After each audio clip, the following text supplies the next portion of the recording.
you're gonna break into.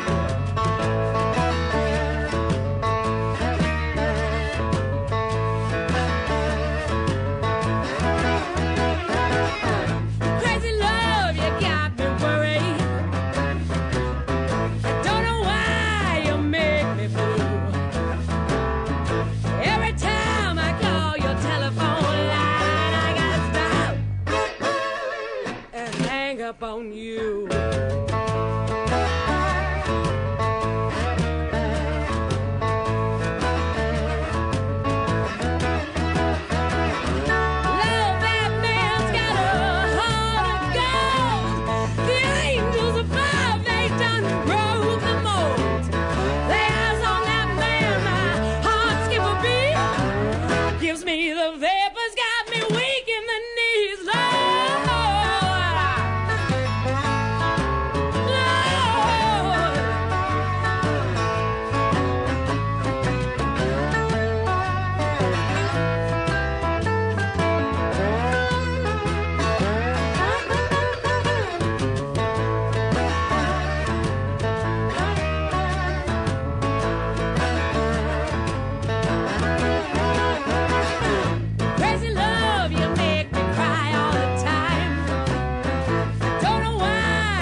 Talkin' Boxing with Billy C. It began as a podcast, went live on the net, and transformed into a full-blown empire. Across the web, on Fight Now TV, and on radio stations around the world. It's the only daily boxing talk radio show on the planet, hosted by the only guy with the balls to do it. Many have stepped into the ring. Many have tried to take the belt. And one by one, they've fallen. Another victim of the undisputed heavyweight champion of boxing talk radio. Talkin' Boxing with Billy C. is on now. My style is impetuous, my defense is impregnable, and I'm just ferocious. I want your heart.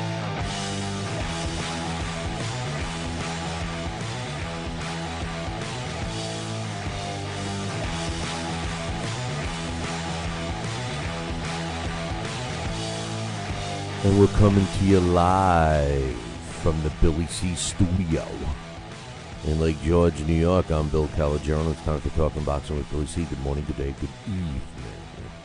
Whenever you're listening, hope you're doing all right. Busy show scheduled for today, but first, the show is being brought to you in part by Cat's Nationwide Luxury Transportation Service. If you're looking for a limo and, a really hot driver, and you're someplace in the United States or even Canada, well, then you need to give Cat's Nationwide Luxury Transportation Service a call. 202-351-7496. That's 202-351-7496. Tell her Billy C. sent you. But just remember, she's my girl. The show is also being brought to you in part by Campanaro and Tomkovich. If you're looking for a lawyer, use the ones that keep my ass out of trouble. That is Campanaro and Tomkovich. 845-221-4099. That's 845-221-4099. Let Campanaro and Tomkovich knock out your legal problem. 845-221-4099. The show is also being brought to you in part by my friends over at the Halftime Bar and Grill, Route 9, South Glens Falls, New York. Call them if you want to make a reservation for a meal or just to say hey or find out where the hell they are. 518-792-4869. Easy to find, right on Route 9. 518-792-4869.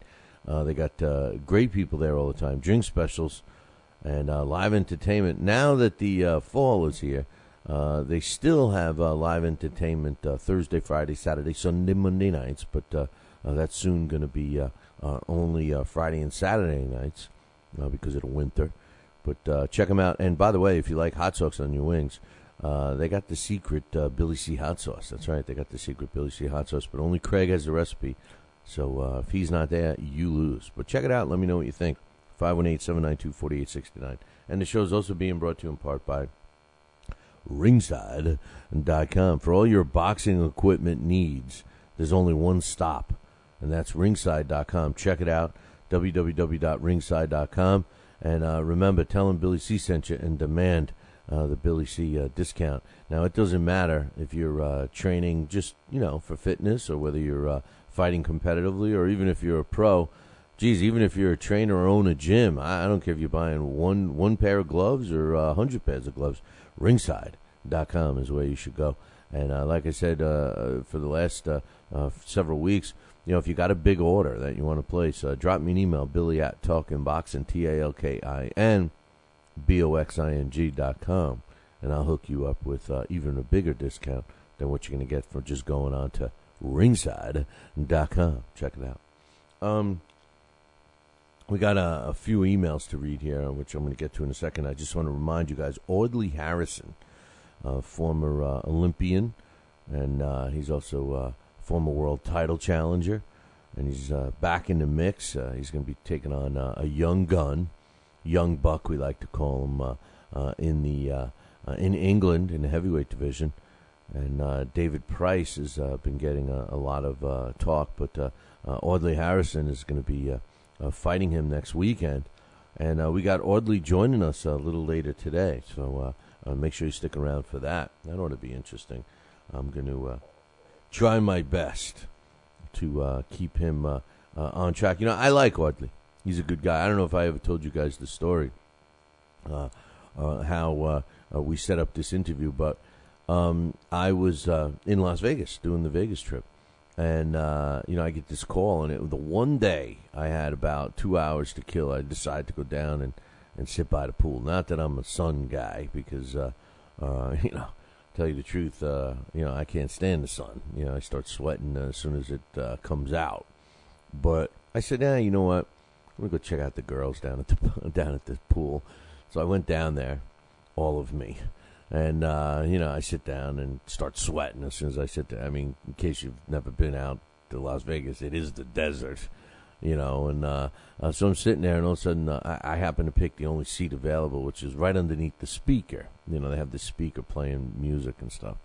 So I thought I'd be cool. I got my iPod in there. I'm listening to my own stuff. And, my phone starts ringing, right? So it's vibrating because I couldn't hear anything. So I pick it up, and I obviously shut off my iPod, but the other music is still blasting in my ear, and I'm hearing breaking up, somebody saying, how you doing? I'm calling. I'm supposed to call you, blah, blah, blah. I'm so-and-so. I missed what he said, the boxer. So, I was trying to be polite. I'm like, oh, hey, how you doing? Still not knowing who it was. Hey, how you doing, blah, blah. I said, listen, I'm you got some music in my ear. I'm in Las Vegas. I said, let me call you next week when I get back to New York, and we'll set something up. And he was real cool, and he says, thanks and goodbye, right? So I'm driving me crazy. I was like, who the hell was that? I'm saying to myself, normally we have a procedure. Somebody wants to come on the show, and, we have a procedure for that, who you call and all that stuff.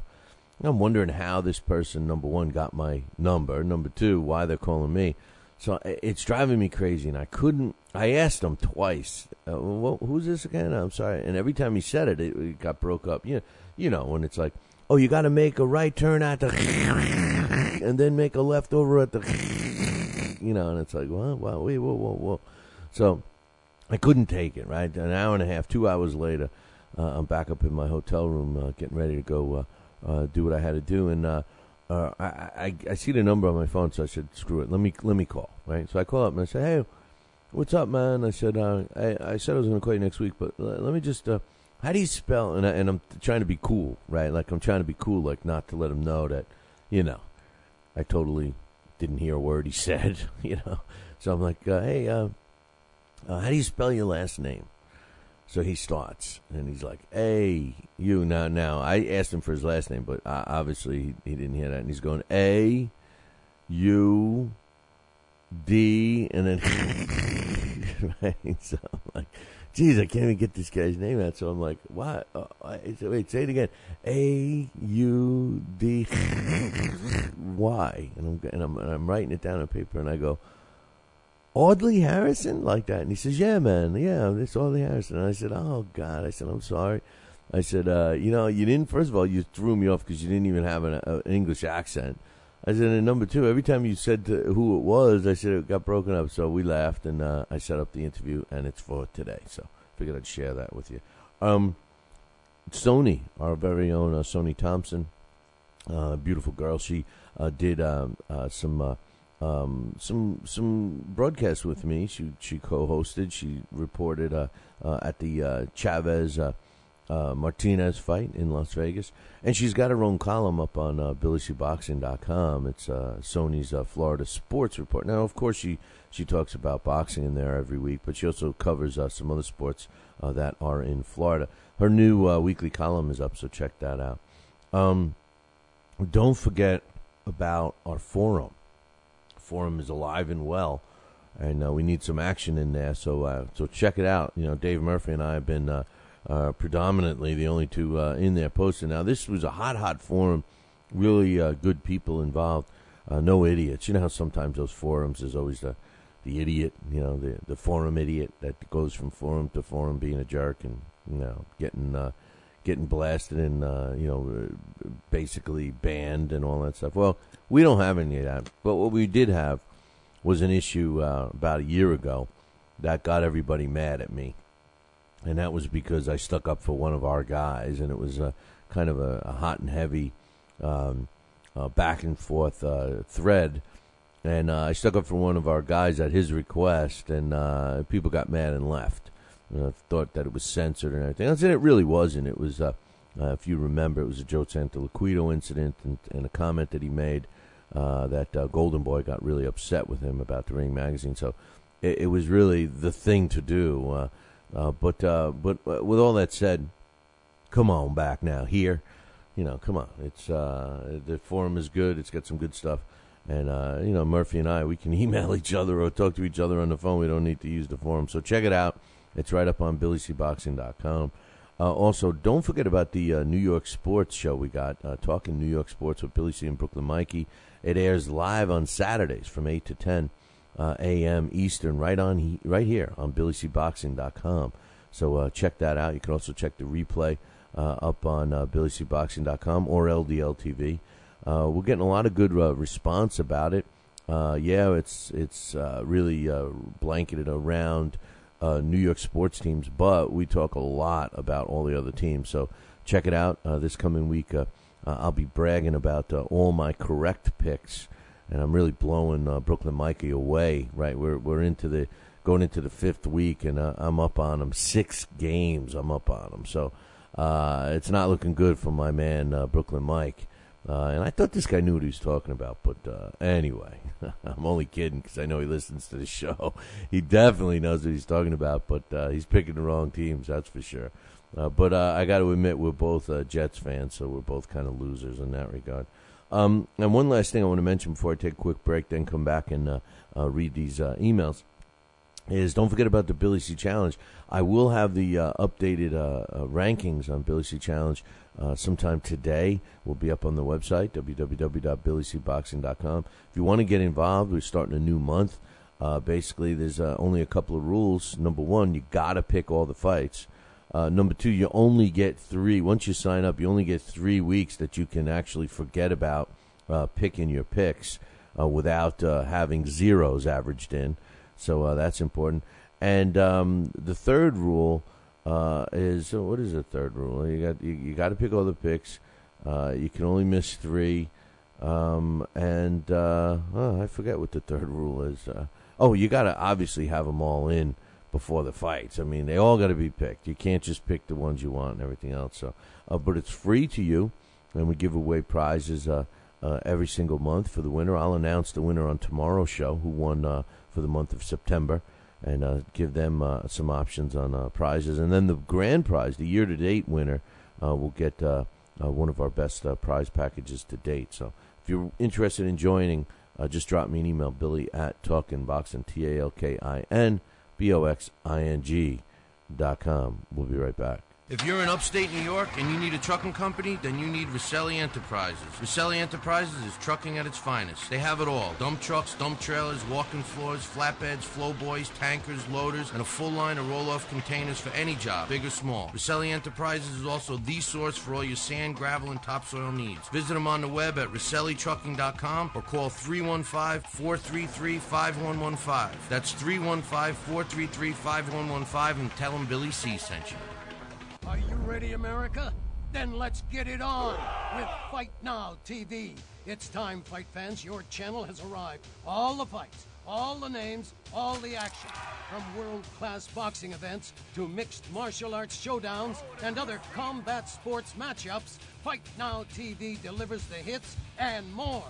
Call your television provider and tell them you want to get it on with Fight Now TV. For more details, go to fightnow.com.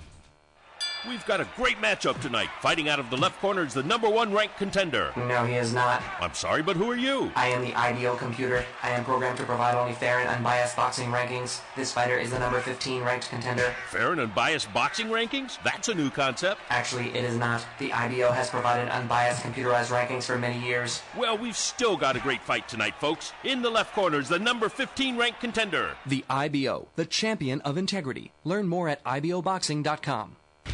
Check out BillyCBoxing.com now, or feel the wrath of the mighty mustache. Oh, that hurts. Why are you doing that to my face? I hate you. I hate you. That's BillyCBoxing.com. Consider this your warning. As a young boy, all Billy C. dreamed about was one day having his own catchphrase. And we're back. And we're back. One boy, one dream, one day, everyone will say. And we're back. And we're back. And we're back. And we're back. And we're back. And we're back. Catchphrase coming soon to a theater near you.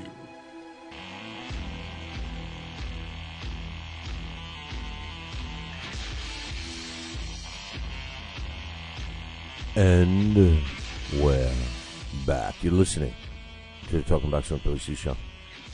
And you're watching a replay on LDL TV. Glad you could join us. My man John over at LDL TV. I guess I just got to forget about my dream girl, Dawn. Oh well. What are you going to do? What are you going to do about it, huh? What are you going to do? She's gorgeous. But anyway. We got a couple of emails I want to read, and click them off right now. Luke Pettit says to me, this is in response to the show about Corey Sanders and the death and all that. You know, we're talking about the unfortunate death and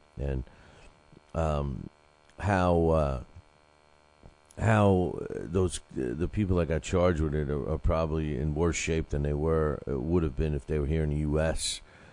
Because of the way the laws are and stuff like that. And Luke says, in some U.S. states, if someone dies while a crime is being committed, then it's automatically life without parole. Not just for the person who killed the guy, but also for any of the crew that were committing the initial crime.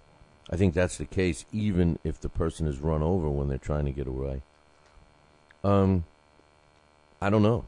And that's thank you for that information, Luke. I appreciate that. Yeah, you know, I was actually talking to a lawyer from Campanella and Tomkovich this weekend, and we were talking about one of my fighters who needed a lawyer a couple of years ago. And, you know, she was saying that, you know, the way the law works sometimes is that if you're involved with a crime and you're an accessory to it, you get charged even if you're not the trigger man. You know, if you're a guy that comes up with a plan and you're waiting at the end of the block and your cronies run into a store and they rob it and shoot the guy, and then the three of you are caught, let's say, all three of you get charged with that shooting. You know, so Thank you, Luke, for giving us an update on the law. I fight authority and the law. I fight the law and the law won. That's my life story. That's for sure. Bigback says, whether you like Victor Chinian or not, you got to respect him for truly trying to fight the best. And because of him, we have one of the best divisions in boxing because he didn't duck anybody. He didn't duck anybody good, who we now know. Guys like Abner Mares, Nonito Donaire, and Marino are all known, and without Victor Chinian, we wouldn't have even known these guys. If each division had a guy like Victor Chinian, we will be much stronger. So guys like him and Amir Khan shouldn't be thrown under a bus when they lose, because this is a sport. And when you compete against the best, you will lose. Just look at the old school fighters. Can you imagine if other sports you lose one match and you become an overnight bum? Then there'll be also a lot of ducking there, and that's just what sports. When you lose, it's a chance to get better. Being undefeated is the single most overrated thing in sports. It only means untested. I agree with Biggerback 110%. You know, obviously people today, and I think, you know, I hate to bring his name up because, you know, I really try not to talk about the guy. But I'm going to use his name, like Floyd Mayweather. You know, a lot of the fans that idolize this guy, you know, put the value in that O. And, you know, they even say it. Well, he's undefeated. Nobody beat him yet. You know, he's undefeated, so he's good, you know. And Biggerback is 100% correct. I agree with him, and I love the way he put it. He said being undefeated is the single most overrated thing in sports. It only means untested. And, you know, when you do look back at some of the yesteryear greats in the sport of boxing, with the exception of a handful, real little handful, baby handful, they all have suffered a loss or two or even double digits, and you still got Hall of Fame caliber fighters in there. And I like the analogy where, you know, if you're constantly fighting the lesser opposition, you know, how good are you? You know, if you're not going to test yourself and fight those tougher opponents, how good can you be? Victor Chinian is a great example of that. He never ducked anyone.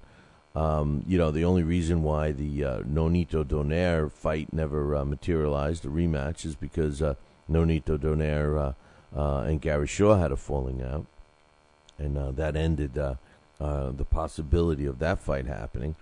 So, you know, I agree. I agree with Biggerback, you know, and the thing is that, you know, we shouldn't throw fighters like Victor Chinian and Amir Khan under the bus. I believe, me and one other person out of all the people involved in the Billy C. Challenge picked Victor Chinian. Everyone else picked the kid, DeValley. You know, and, you know, the comments were all the same. Well, Vic's not the same fighter. You know, he doesn't have the pop that he used to in the flyweight division ever since he moved up and blah blah blah. And you know, I mean, obviously the statistics back that up. But the one that stuck out for me was that this was a guy that in his last 22 fights, all the way back to 2004, going into this fight the other night, were world championship fights, man, against the best fighter. You're talking about his last 22 fights. You know, 22 fights are all world championship fights. You know, there's fighters in the sport that don't even have 22 pro fights, and they're getting a world title opportunity. This guy fought 22 as champion, you know, and people were writing him off. Now, granted, he's 36 years old. His style of fighting, you know, doesn't equal longevity. Although he's obviously an exception to that rule. But I like the comparisons, and I like the point that Biggerback made with fighters like Donaire and Mares and Marino. I mean, these are all fighters that fought Victor Chinian and moved on to you know, bigger and better things. But still, but great email from Biggerback. I agree with you 100%, man. Great point. Given Quality, my man Given Quality says, come on now, Billy C. You're going a little hard on Holmes. Now, he's talking about Santiago Holmes from the New York Jets. He says, you're glad he hurt? He says, he's shaking my head. I wasn't glad. I don't want to wish. I mean, come on, Quality. Give me a break, man. I don't mean that I'm glad he was hurt, I can't stand big mouths in any sport. You guys think it's just boxing, but, Santiago Holmes caused a lot of issues with the Jets and everything else. And I'm shocked that you even watch football, Given Quality. I'm glad. He says, do you really think he meant to throw the ball to the other team once he popped the Achilles?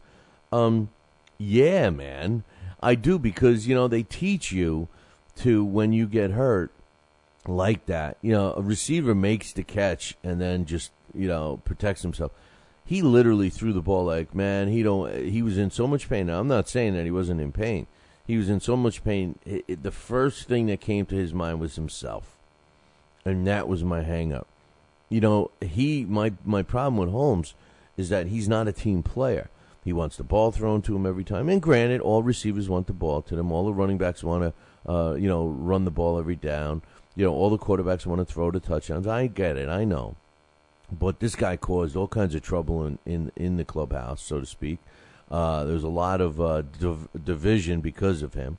He got his money, which he's a clutch receiver. There's no doubt about it. I think that he pulled a I don't care, I'm in pain move with the throwing the ball up.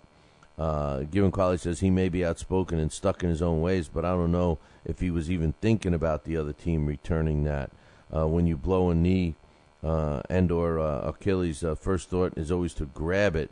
It's a natural reaction. So, listen, I'm telling you, man.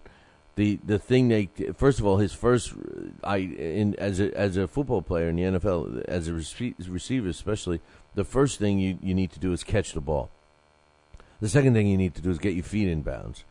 And yes, he's injured. He goes to the turf. Once he hits the turf and gives himself up, the play is over. But he threw the ball up. He threw it. He released the ball like he could give a crap about the football. And I thought it was a selfish move. Yes, I do. Don't get me wrong. I love when he makes those catches. And listen, the Jets are in a lot more trouble than just Holmes. And finally, Given Quality says, so you want to see Tebow in there? Absolutely not. Absolutely not. Listen, Tim Tebow is he should be a running back or a tight end. I personally, if it was my choice, I'd have him as a tight end or a slot back or something like that. I certainly wouldn't have him as a quarterback. I like Mark Sanchez. I don't, although Mark Sanchez had a pretty bad game the other day, you can't blame him when, number one, they don't have an offensive line. That's number one. And by the way, they didn't try to build it up either in the offseason, which really pisses me off. That's number one.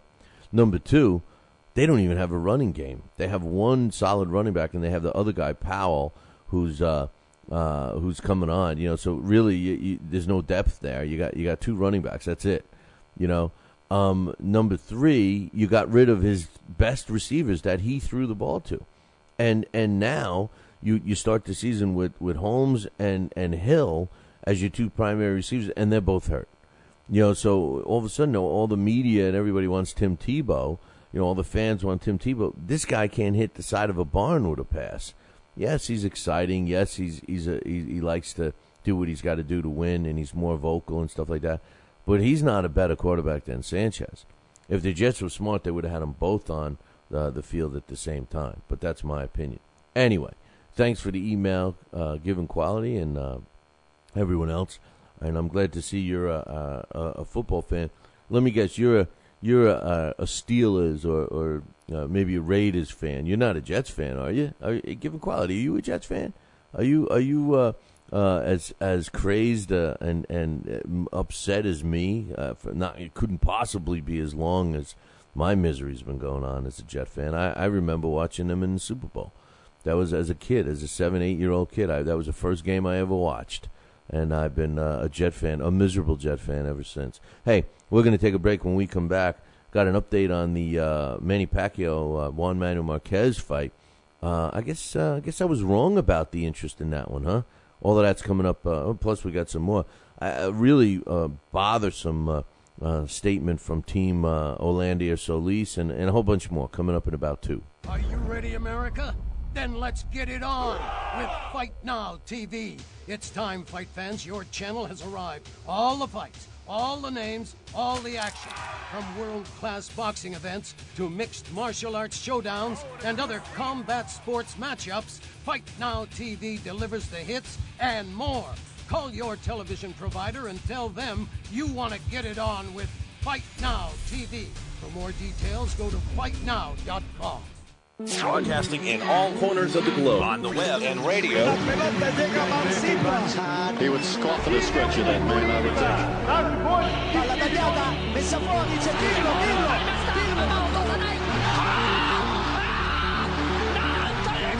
think. You're listening to Talkin' Boxing with Billy C. from upstate New York in the good old US of A.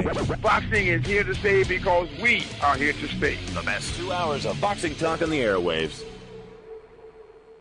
Hey, fight fans, check out KOFantasyBoxing.com. KO Fantasy Boxing is boxing's only trademarked fantasy game.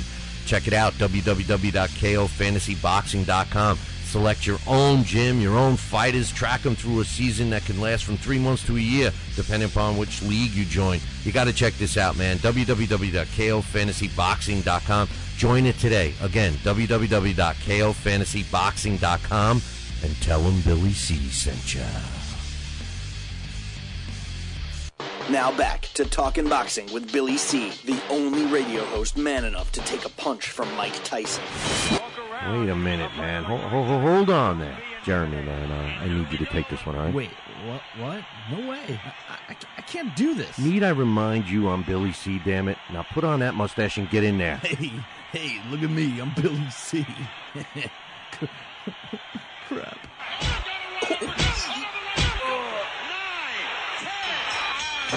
The undisputed heavyweight champion of Boxing Talk Radio. It's Talkin' Boxing with Billy C.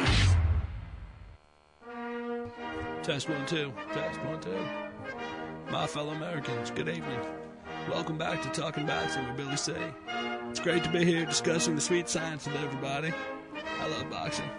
I love talking boxing. It's what I do. Bill. Wait, what? Bill. Why are you interrupting? Yeah, Wait, what? Wrong. What's the problem? Billy, what? C. I did not have... We're gonna have to ask wrong you. Speech. What do you mean wrong, Billy C? What's going on here? Fine, I'll go. I just wanted to talk some boxing on TPSradio.net. That's all I wanted to do. I don't need your damn show. I'll get my own. Talking wrestling with the other Billy C. Yeah, that sounds good. I've always been a Hulkamaniac anyway. Broadcasting live, brother. Welcome back to Talking Boxing with Billy C. on the mighty TPSradio.net, brother. What you gonna do, brother?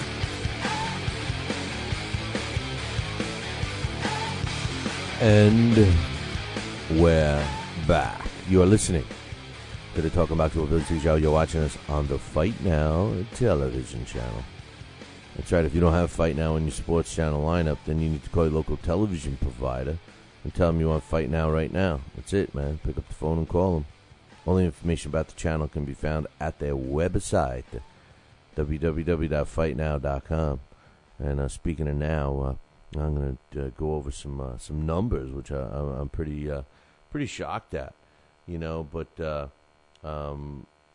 wow, Coach K is in the chat room right now. The chat room's been a little dead lately, So if you're, if you listen to the premium podcast version of the show, which is really the best way, or if you watch on Fight Now or wherever else you're watching the show. One of these days, you got to set your alarm early and come on into the chat room and check out the show live. And Coach say, what's up about 50 Cent talking about? Well, we just call him 50. We just call him 50, Coach. What's up with 50 talking about talking trash about Floyd? And I said, really, what did he say? Because I didn't hear it. And Coach is saying that 50 is saying that Floyd's a changed man after jail.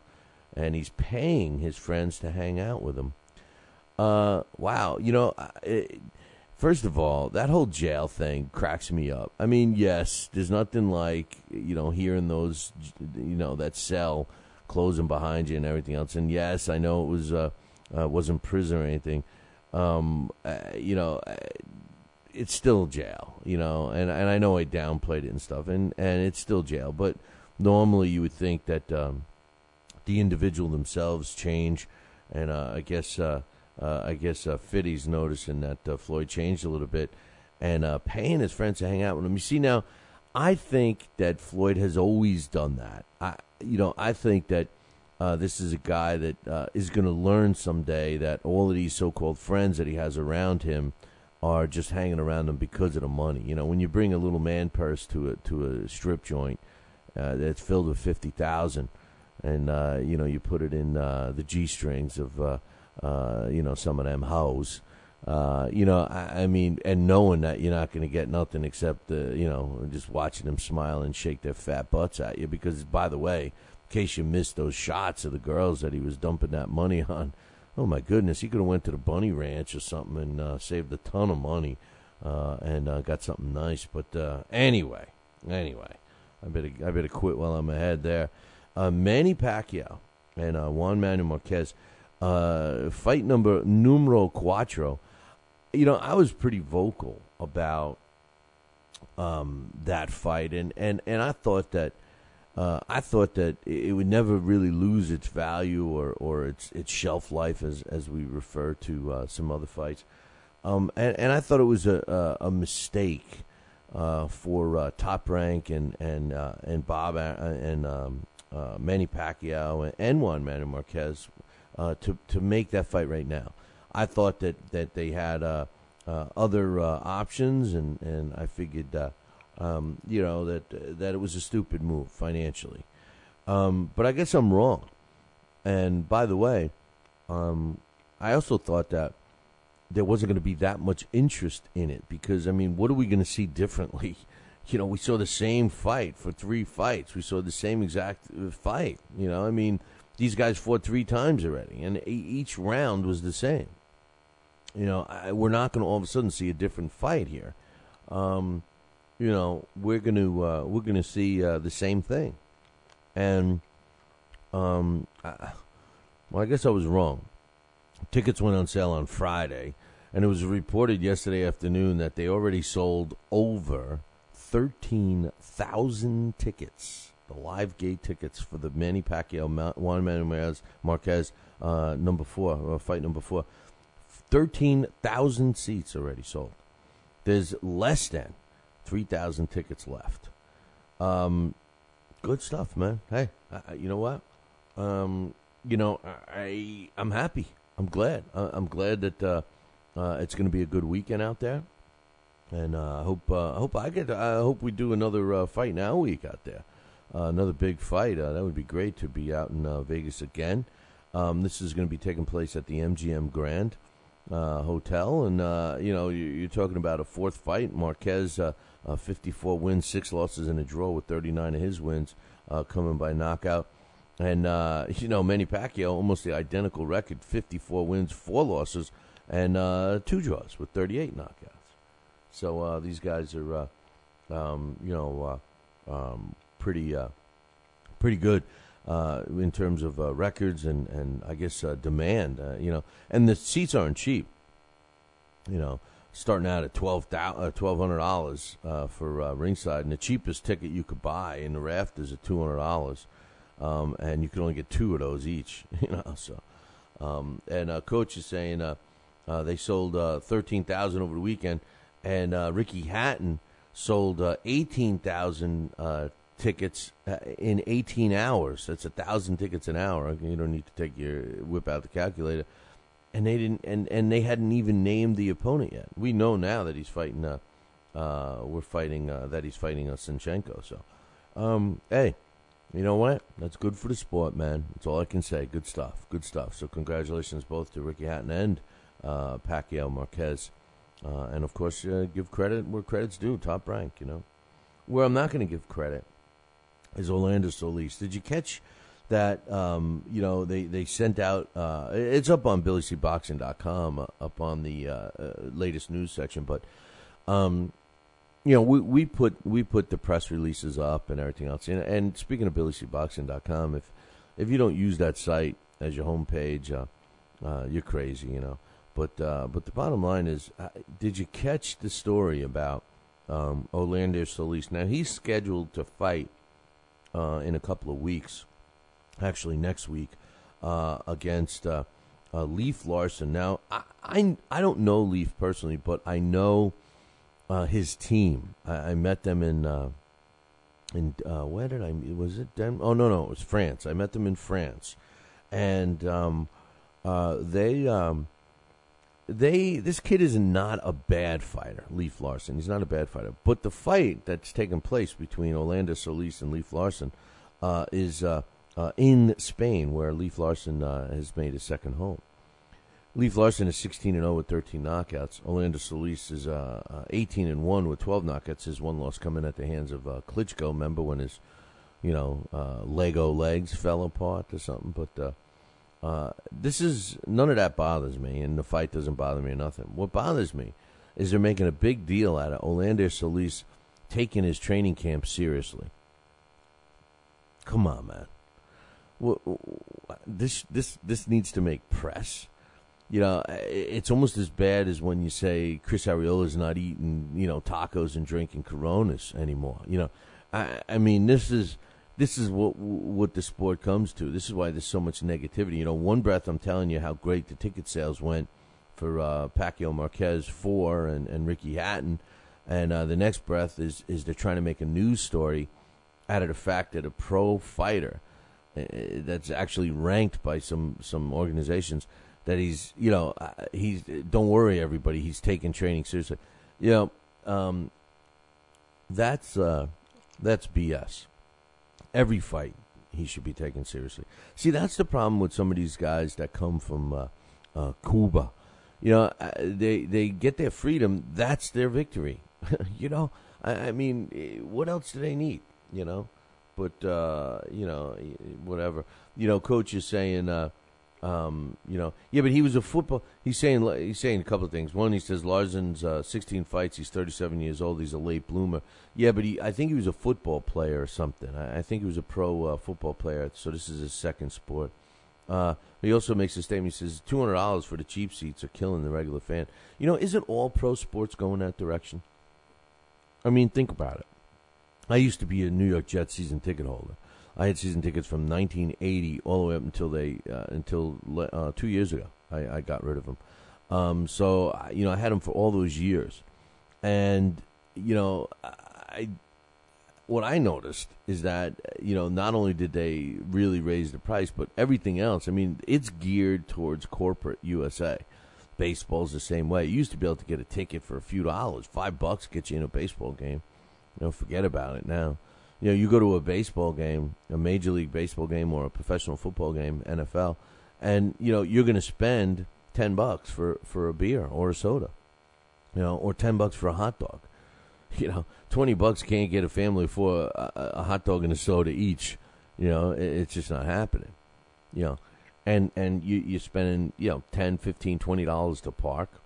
Everything that you want to get a thing of chicken nuggets, you're spending, $20 for that.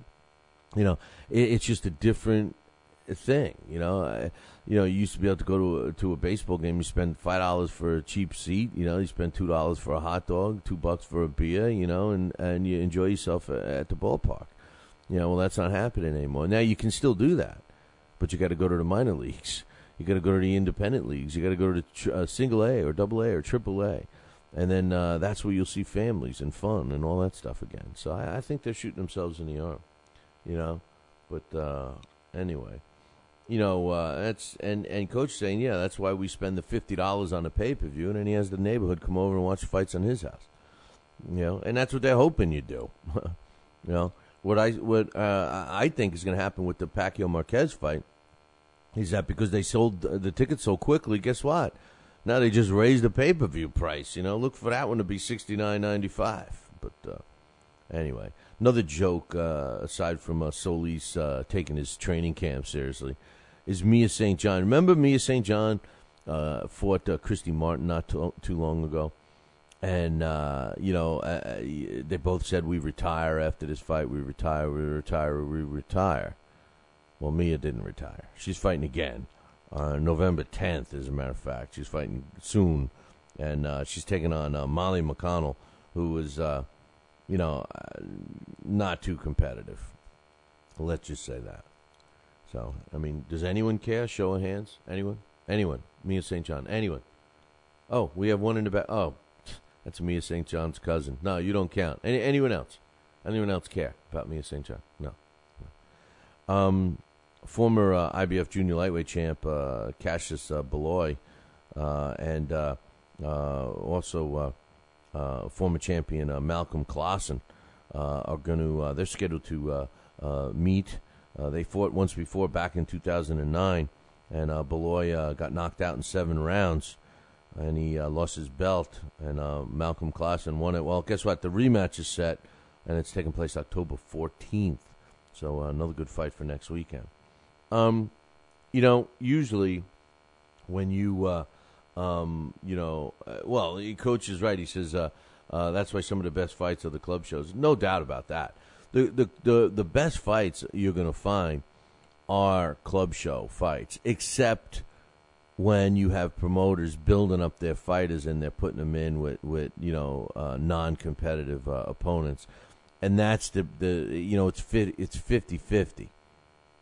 Sometimes you get a good fight. Sometimes you just get blowovers that you don't even want to watch. So it's I wish it were the case. I wish it was the norm that all club shows were quality. But it's not. You normally when you commit a crime and get popped for it, and get busted, sentenced that goes on your record or whatever. They don't let you travel too much to other countries. At least some countries don't care. But I know the U.S. and Canada and U.S. and some other countries, they don't let you come in if you got a criminal record. Especially if you want to go there to make money and you need to obtain a visa. Well, New Zealand is like that. New Zealand, they don't want anyone that's got a criminal record entering into their country. And they don't care who it is. Well, unless it's Mike Tyson. Because Mike Tyson was granted a visa by New Zealand. And they said that, despite him being sentenced in 1992 to 6 years in prison for a rape conviction, which is obviously a serious criminal act that normally leads in automatic refusal of a visa into New Zealand. The Prime Minister, John Key, said the immigration officials can always exercise discretion in individual cases. He said that in Tyson's visa application, it was approved because his conviction was over 20 years ago, and he'll only be in the country for about 20 hours. It's a marginal call, and there's always issues that have to be reflected. In other words, they figure it's better to let this guy in the country than to keep him out. So, anyway, Mike Tyson going to New Zealand for 20 hours. Is that why he doesn't stay in these places that long? Because of the issues? I don't know. Ricky Burns and Georgie Groves are going to be on the same card at the XL Arena on December 5th. Now, they're not fighting each other, of course, but they are going to be on the card. They're not going to they haven't announced the opponent yet, but we got some inside information for you from one of our new contributors to the show, my man Dan, and he says it looks like rumor has it. Now you could check this out under the Boxing Rumor Mill, which we have on BillyCBoxing.com. It's right on the front page. According to my man Dan, he says Ricky Burns looks like he's going to be taking on Liam Walsh. Now, this is a rumored opponent. He's ranked in the top 15, but it's just a rumor. just a rumor. So but they haven't announced the opponent yet. But that's what we got cooking there. And as far as Georgie Groves, he looked good in his last outing, that's for sure. So we'll see what happens with him. So a couple of good fighters at the XL Arena in London, December 15th. So, it's funny because normally December's the kiss of death for professional fights, man. Another good one that I really, really like. Antonio DeMarco is the lightweight champion. He took care of John Molina beginning of last month, September, just blew out John Molina. And, for his trouble, he just landed a fight with the Problem. That's right, Adrian the Problem Broner, who just gave up his junior lightweight title. He's moving up to the lightweight division, and he's getting an immediate shot at DeMarco's belt. I like this fight. You know why I like this fight? Because, Adrian Bronner is been awfully cocky and everything else, and he has shown some skill and everything else. But, Tony DeMarco is a lunch pail, blue-collar fighter. We saw what he did in the fight against, what's his name? Who was the fighter that he fought that he looked real good? Let me see if I can catch. Oh, yeah, Jorge Linares. No one gave him a chance in that fight, and he was getting battered around, really, for the first part of the fight. That was the classic fight in the 11th round. In between the 10th and 11th, the corner says to DeMarco, listen, man, you're going to have to knock him out. And DeMarco's like, oh, okay, I'll go knock him out now. And he did, I think you're going to see a similar fight. I think you're going to see a similar fight to that one. I think you're going to see Adrian Bronner picking his shots and having his way and getting overconfident. And then by the 9th, 10th, 11th, 12th rounds, the tide's going to turn. And DeMarco's going to, I don't know if he will have enough to win, but he's going to come and, I don't know. I think the Problem has got his own problem, and his name is Antonio DeMarco. What makes this even better is that the co-main event, and by the way, this is going to be on HBO, it looks like. The co-main event is going to be another good matchup. Heavyweight Seth Mitchell, undefeated, 25-0 with a draw. He's got 19 wins coming by knockout. He's taking on Jonathan Banks, who's a pretty tough character, 28-1 with a draw, 18 knockouts. They're both 30 years old. The thing about Jonathan Banks is that he was a cruiserweight for a long time, and was a pretty successful one at that. Now, he moved up to heavyweight, and he's been a solid heavyweight, but he's not a big heavyweight. But then again, neither is Seth Mitchell. So, pretty good doubleheader so far. And rumor has it that they may add a third fight. So, again, Kenny Hirschman putting his stamp on HBO. Earlier, we had a great email from my man Bigaback about Vic Darchinyan. And, I agree with him that Vic Darchinyan is a fighter that maybe doesn't get the recognition he deserves. But all of that's changing. Well, he's all of a sudden with this fight that he had against DeValley. Now, DeValley wasn't a champion or anything like that, but he was an up-and-coming fighter. And according to Team Shaw, Gary Shaw, who's the promoter of Vic Darchinyan, says, listen, he's back in title contention. This guy's going to be, he's ready to fight any of these guys.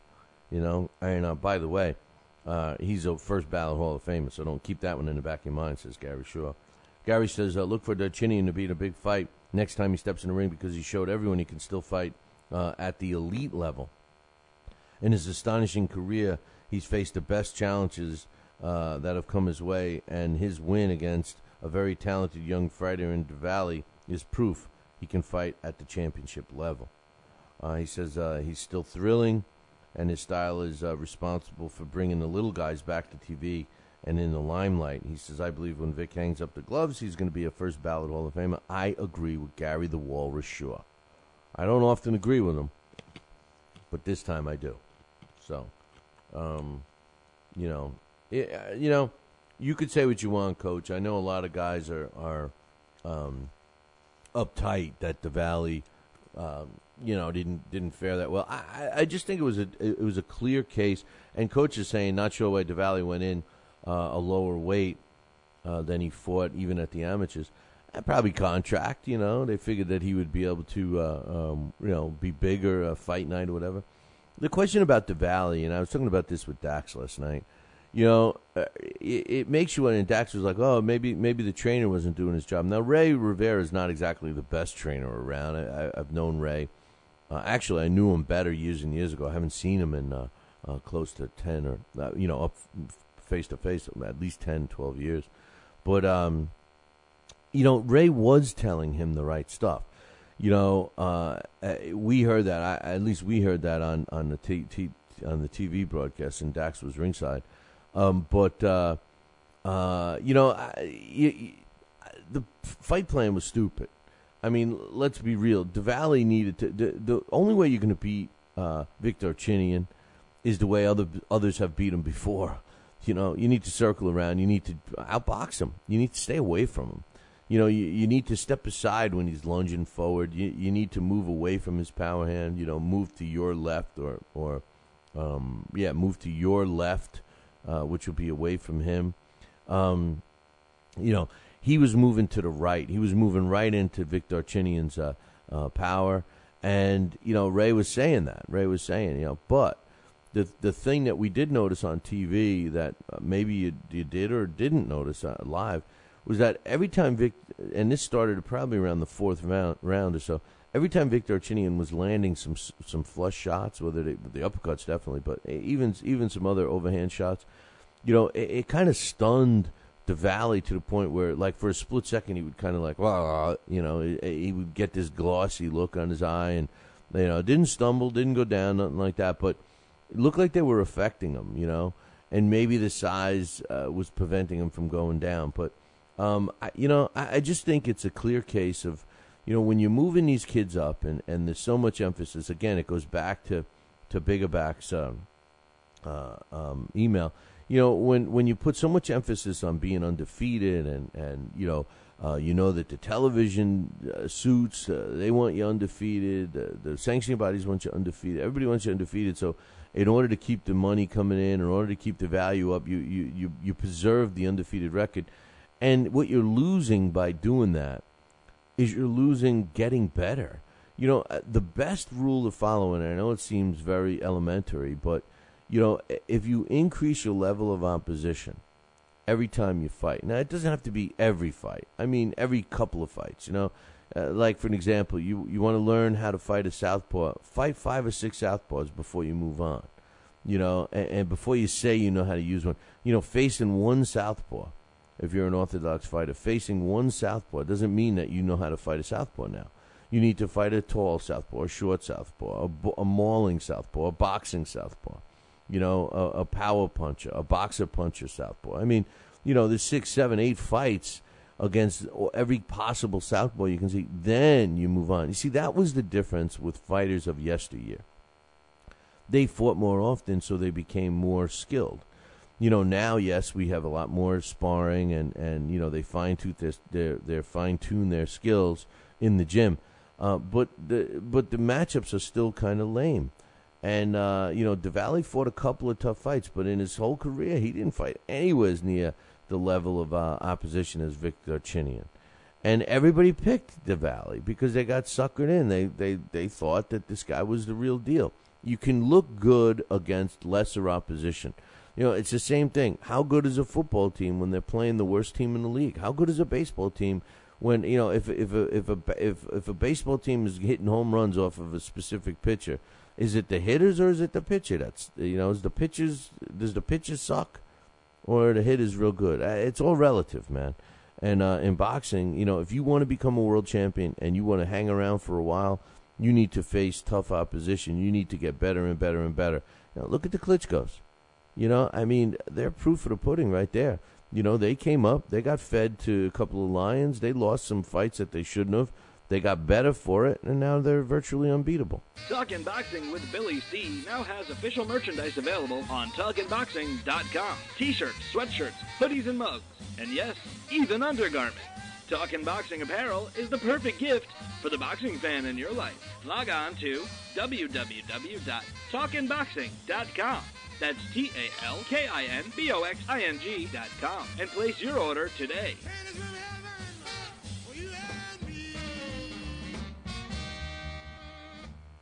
Join us here for 2 hours as Billy and the gang do what they do best. Every time I start talking about boxing, a white man got to pull Rocky Marciano out their ass. Rocky Marciano was good, but compared to Joe Louis, Rocky Marciano ain't. Hit Joe Louis's ass. Joe Louis was 75 years old when he fought. Huh? What? We're supposed to be talking boxing. It's Talking Boxing with Billy C. As Billy C sits here in the multi-million-dollar Talkin' Boxing Studios, sipping a fine wine before you're even out of bed, you should be thinking, damn, I wish I had a mustache like his. It's the Talkin' Boxing with Billy C show. He's Billy C, and you're not. Sucks to be you.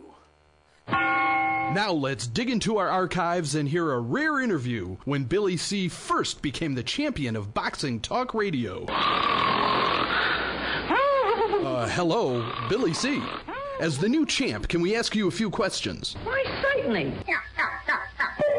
Okay, your fans would like to know how you and your corner have successfully walloped the competition. We're not ordinary people. We're morons. Anything else? I'm a victim of circumstance. Did your success finally come when you made the show 5 days a week for 2 hours? What do you think? I'm trying to think, but nothing happens.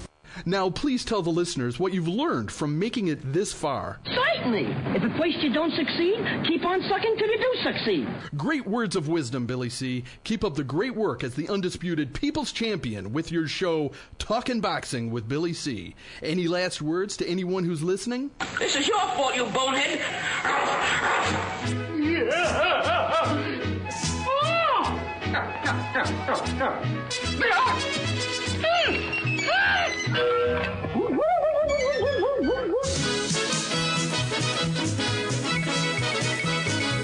And we're back. You're listening to the Talking Boxing with Billy C show, and you're watching us on the Fight Now television channel live from New York. If you don't have Fight Now on your sports channel lineup, you need to call your local television provider, whether it's cable, or satellite. Tell them you want Fight Now right now. For all the information about the channel, find it on their website, www.fightnow.com. You know, we're talking about some stuff here in the chat room. Saddam Ali and some other stuff going on. And the bottom line is, you know, fighters need to, you know, what do I just said before I went to bed? Before I went to break, you know, fighters need to increase their level of opposition and do it a couple of times. And Coach brings up a good point about Diwali this past weekend against Victor Chinian. You know, he fought Christopher Martin. Christopher Martin is a good fighter, no doubt about it. We saw him on Showtime several times. But Christopher Martin had an off night. Diwali fights him and beats him. And then everybody says he's ready for the prime time. He's ready for Victor Chinian. You know, whoa. You know, Christopher Martin was, you know, his toughest opponent to date. And then he goes from that to Victor Chinian. You know, maybe he needs to fight 5 or 6 Christopher Martins and dominate them all before he moves up, and that's the issue. That's the issue that we're talking about. I keep telling you about a new guy that joined our staff, Dan Henderson, and you know, he's got some stuff, some news that he's keeping us up to date on over in the other side of the pond, and Marvela Box Management. And now this is a company out of Spain. If it sounds familiar, well, you can figure out who the president of this promotional company is. That's right, Sergio Marvela Martinez. And apparently, according to Dan, he won a purse bid already this morning, or today, over in England, for the mandatory fight between Euro Super Bantamweight champ Kiko Martinez and Carl Frampton at 62,000 pounds.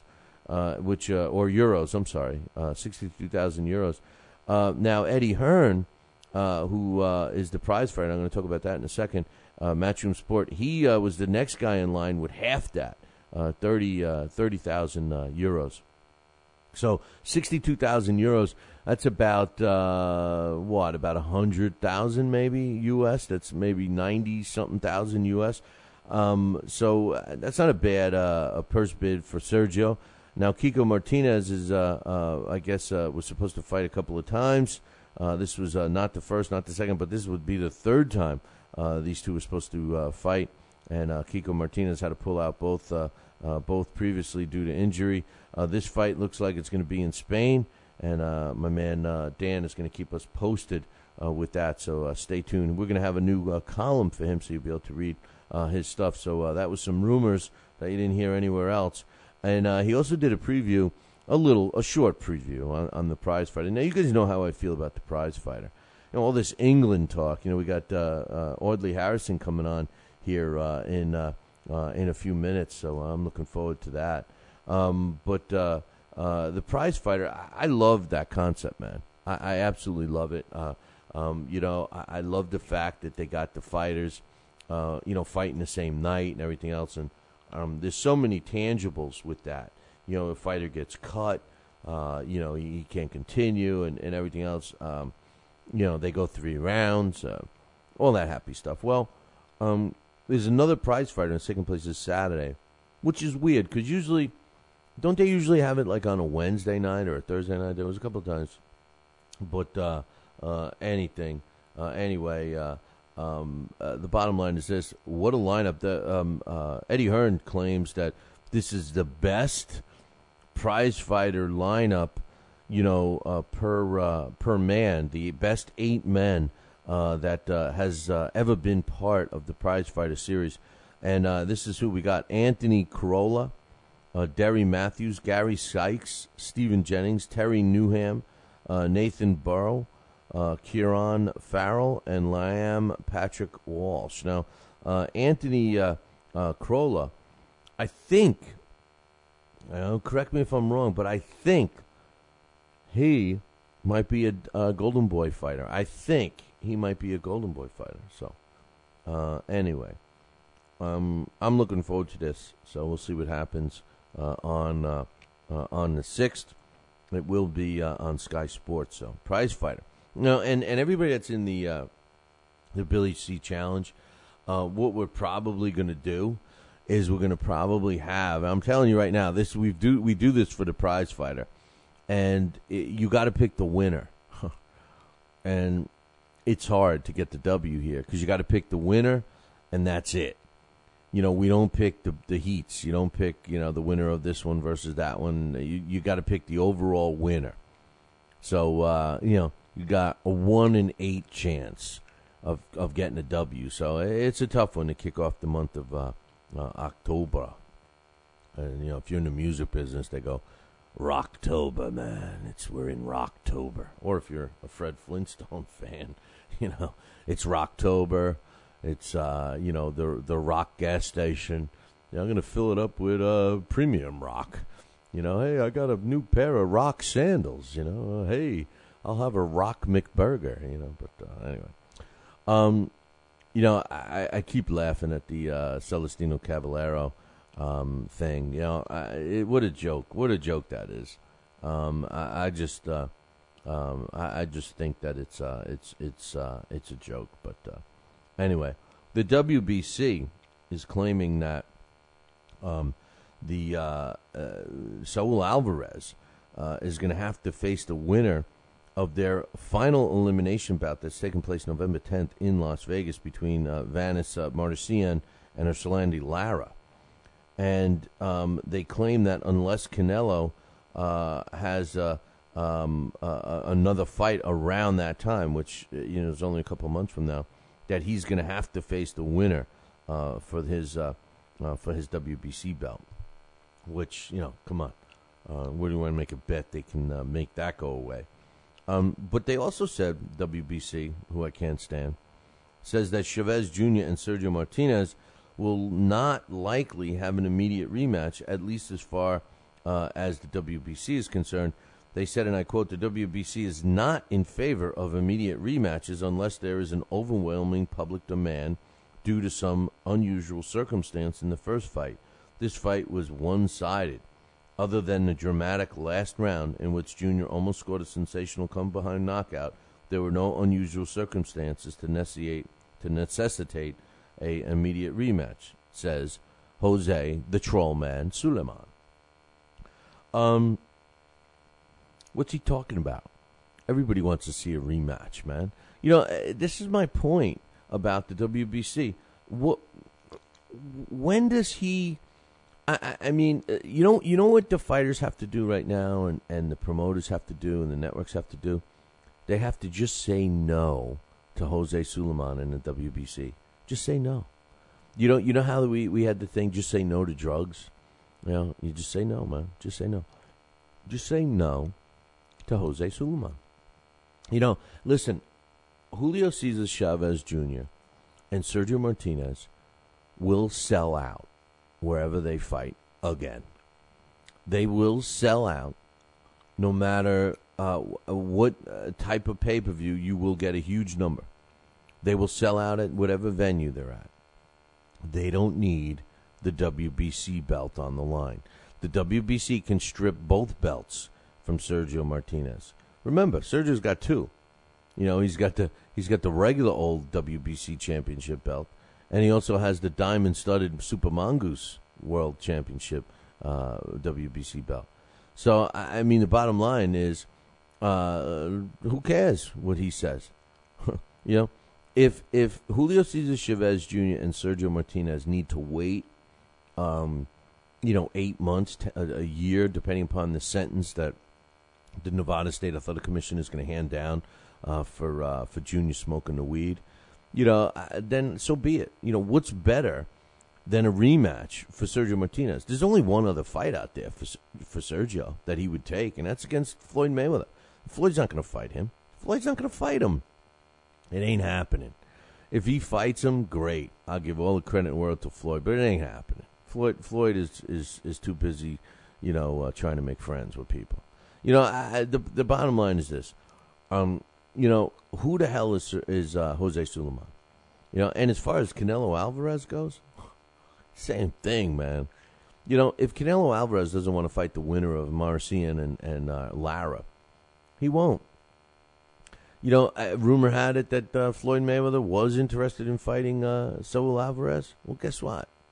Who cares about a belt, man? The belts don't have the juice anymore. The only people that make it seem it is when you read press releases like I just read. And the WBC, with their commanding and demanding demeanor, they make it seem like they are running the sport of boxing. We need to stop this. We need to say no to them. I'll tell you why. Yeah, I don't like Jose Sulaiman. Never met the guy personally, but I don't like him because of these antics. But here's the thing. Whether you like the WBC or not, whether you like the WBA or the IBO or the WBO, whatever, it doesn't matter who you like and why, or it doesn't matter who you don't like and why. The problem is the same.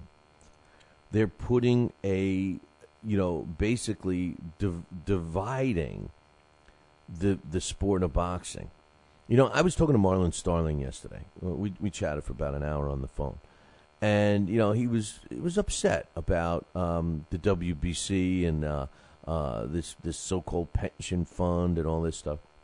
And he says, I was a WBC world champion, and they've done nothing to help me. And, we laughed because the WBC is trying to get all of this press like they did all this great thing. They didn't do anything, nothing, except send press releases out. They didn't put up a nickel. Not 1 5-cent piece.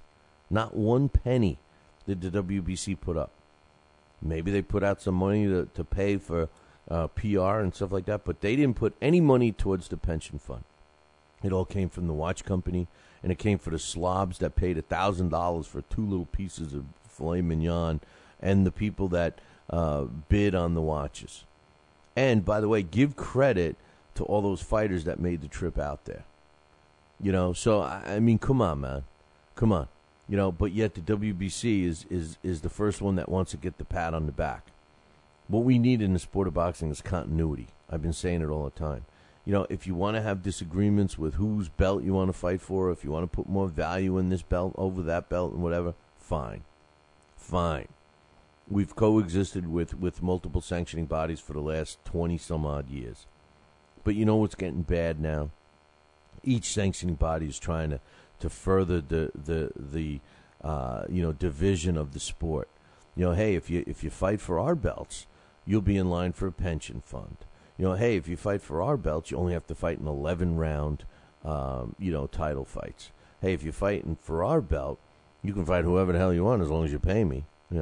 So I mean, that's the way it's coming. What we need in this sport is definitely some kind of pension fund or whatever. I could tell you right now that if I got put in charge of a retired boxer's pension fund or something like that, the first thing I would do is wonder why people aren't going to Alex Ramos, the Bronx Bomber, because he's been putting some stuff together, and his is for everybody. All right, but what I would do is simply this: all the money that these fighters get fined for stupid stuff, like Julio Cesar Chavez Jr. for smoking pot, that money goes into a fund. Bam, goes right into a fund. That $10,000, bam, into a fund. That's a fighter making a mistake. He gets fined. That money goes to a fund. Bam. I would also institute a $1 per ticket deal, which means, now I know the promoters aren't going to want to put up $1. So if the promoter's selling a ticket for $20 to get in, guess what? There's a surcharge now. It's $21. And that $1 for that ticket that you bought to go to an event, to a fight, that $1 gets put into the fund. End the story.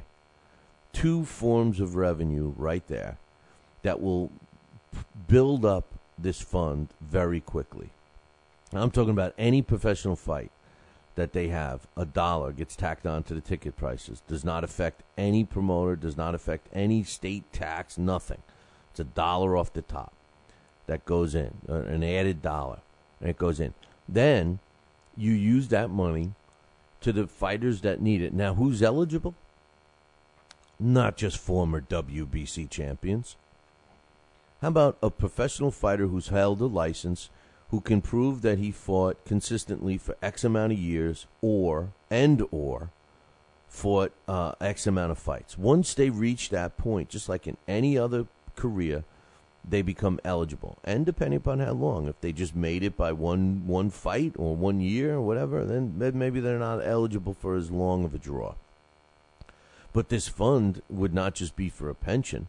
It would be to re-educate fighters that find themselves at 40, 50 years old not knowing anything other than boxing and not being able to do it anymore. Maybe help them with some care, some medical care. All of this stuff. My point is that if you have the right person involved, and you have the right person that's getting this money and putting it away and policing it, rather than have the greedy crooks that are in charge of it, it could work, and we need it. And speaking of working and needing, I got to switch gears right now. I see that our guest is here. So hang tight. I'll intro him right now. The undisputed heavyweight champion of Boxing Talk Radio with no worthy contenders. It's Talking Boxing with Billy C.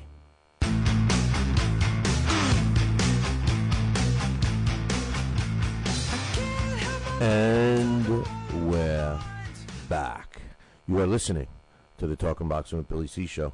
And don't forget, you can check us out on Fight Now TV. That's right. It's real easy. Just call your local television provider and tell them that you want the Fight Now channel added to your sports channel lineup.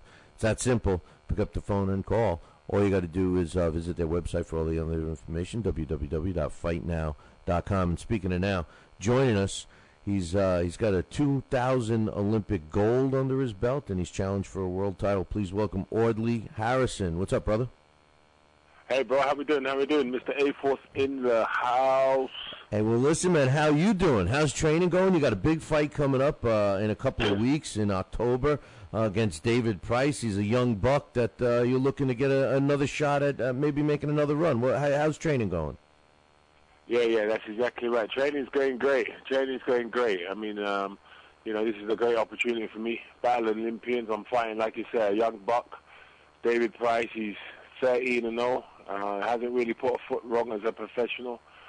But, it's Olympic bronze medalist against Olympic gold medalist. And definitely the old man is going to turn back the clock. I'm 40 years of age, soon to be 41. But like sweet wine, I'm ripening at the right time. And definitely this has been my best camps ever as a professional or amateur. This is almost comparable to my Olympic training camp. Though I've had, lots of little injuries, lots of breakdown, I've carried on fighting through it, and I'm definitely found a way to get to the finish line. So I'm really looking forward to this fight, and I know it's going to be a tough challenge, but you know what? That's exactly how I want it to be. Well, you're regarded as really one of the hardest punchers in the heavyweight division, past, present, and probably in the future. One of the things, the knock on you has been that maybe your camps didn't go as well as you planned. And, you mentioned about the age. Most cases, people look at the age as a negative thing. But do you think that maybe in this particular case, and because you happen to be blessed with some pop, and now maybe your attitude is focused a little better, do you think that this is like a reopening of your career, so to speak? Yeah, definitely. I've gone full circle. I've gone, I turned professional with a lot of fanfare. I wanted to be my own promoter. I wanted to be my own manager, and had a big operation over there in England. And basically, I spent a lot of my time fighting inside the ring, but fighting more out of the ring with all the promoters, because obviously nobody was happy that I was my own boss. I was basically ripped up the whole script, and had it worked, the system would have gone down. So basically, I was fighting against the system out of the ring and being blocked every which way but loose, and it took my energy. 2004, really, I felt that when I lost the contract with the BBC, which really had nothing to do with boxing. It kind of took my love for boxing, and I'll tell you the truth, my passion for boxing went. And at that point, I was still unbeaten, regarded as the future of the heavyweights. But I really lost my love for boxing, with the outsides, with what was going on out of the ring. And I just weren't able to perform. The fights that I lost, those fights I shouldn't have lost. But I had no passion for boxing for a long time. And kind of was just in the wilderness searching, and just decided to fix my life. I just used it as a lesson to fix my life. I was a playboy, just living life in the fast lane, and I just really settled down. I'm a family man now. And it's the right time. It's the right time, and I've had injuries that the average man just would have given up a long time ago. But I've been cut from a different cloth. Like I said, they don't give away Olympic gold medals, and I was on the right pathway. I definitely fell off the pathway midway through my career, and I never gave up. I said, you know what? This is the universe talking to me, and I'm just going to use that to fix my life. And I just stayed on the wagon. I just stayed. Even though I couldn't perform, I couldn't figure out. It's like I was possessed. I couldn't figure out why I couldn't perform some of my fights, and just why the spark wasn't there. And this year, going to the Olympics, I went to the Olympics this year, and that was the final chink in my redemption journey. Because going amongst those athletes, and these are elite athletes who've given their whole life, 4 years of their life to win a medal, and I was like, I've done that. I've been there. And it kind of just reawoken my Olympic spirit. And I realized how far away I was from being a world-class athlete. And really, that world-class athlete right about now is back. So, win, lose, or draw, I know who's turning up. I'm turning up in there to win, and I paid the price to win. And so David Price is going to be in for a real, real tough night. And and we'll see what he's made of. It's funny. They say, when fighters, you got to see both sides, Most fighters, former fighters or even current fighters say, "Oh, it's brutal inside the ring." But now you're proof that you can say, "Yeah, yo, man, it's just as brutal outside the ring as it is inside the ring, right?" With some of these sharks that are in the business, right? Hey, no doubt. It's far more brutal out of the ring. And the beautiful thing about my journey, I'm 40 years of age. Most of these guys who've gone through what I've gone through, they've quit by now. They've given up and they're bitter. And I was bitter, they're bitter. Or they've gone through the process of healing, and now they're teaching a young prospect because they no longer can fight themselves. And all that wisdom and knowledge that they've acquired, they're now passing it on to somebody else. You see some moving fighters go on and become traders. Freddie Roach and many other fighters. The beautiful thing about my journey is that I'm giving all of that knowledge and wisdom to myself. I've had all those knocks, had all those disappointments, and I've soldiered on. And so here I am, 4 years of age at the starting line, and I've had a beautiful camp, giving lots of knowledge and wisdom to myself, and it's been a beautiful thing.